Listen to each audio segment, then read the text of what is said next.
Comment mieux se souvenir de ses rêves? C'est en fait assez important de pouvoir se souvenir de nos rêves. Les rêves, on en fait plein toutes les nuits. Il y a des gens qui pensent ne pas rêver, mais le rêve est automatique. On fait tous des dizaines de rêves chaque nuit. Évidemment, par contre, il y a peu de personnes qui s'en souviennent.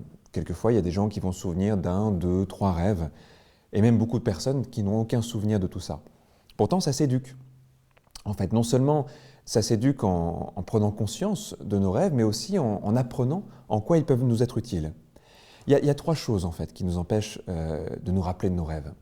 Le premier, c'est une sorte d'hyper-rationalité dans notre monde.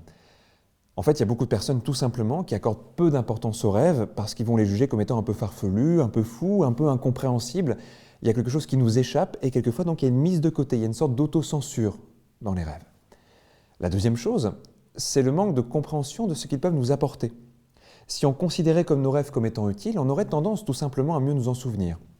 Et puis une troisième chose, là qui est aussi liée à notre époque moderne, ce sont des réveils trop rapides. Une transition immédiate entre un état de sommeil et un état de réveil, qui est obtenu souvent par un réveil justement, va nous empêcher de nous souvenir de ce qui s'est passé après. La rupture est trop rapide. Donc tout simplement, comment mieux se souvenir de ses rêves en prenant ça en compte?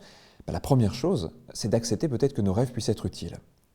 Ce n'est pas juste des choses farfelues que notre inconscient crée, c'est parfois des choses qui contiennent des messages, des informations.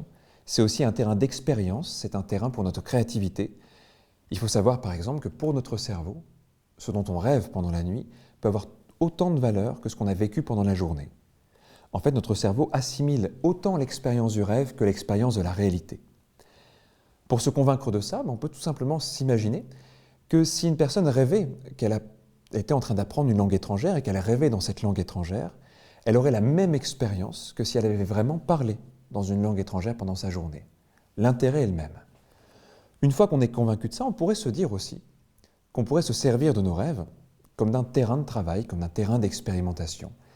S'endormir, par exemple, avec une question, s'endormir avec une interrogation, une question qu'on poserait à notre inconscient, quelque part, pourrait être une façon aussi de mieux nous souvenir de nos rêves. Plus généralement, si on avait une intention avant de dormir, par exemple, j'ai telle chose qui me préoccupe dans ma journée, j'aimerais, cette nuit, avoir des réponses, des éléments de solution, des idées par rapport à ça. Notre inconscient pourrait nous permettre d'aller dans cette direction-là, tout simplement parce que le rêve serait à ce moment-là un terrain utile pour nous.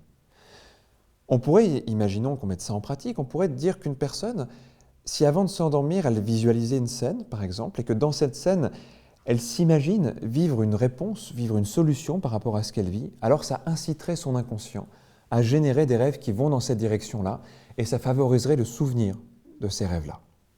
Certaines personnes vont jusqu'à écrire une question avant de s'endormir, pour se focaliser dessus, pour s'aider à se focaliser dessus. Enfin, dernière chose, on pourrait apprendre à se réveiller un peu plus doucement.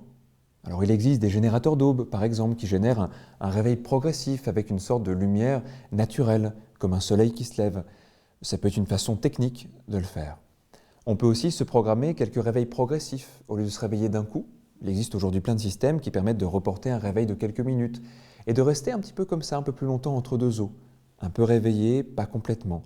C'est comme une sorte de sas de décompression entre le sommeil et la veille et ça favorise vraiment le rappel des rêves. Avec tout ça, normalement, on doit pouvoir se rappeler plus facilement de certains rêves.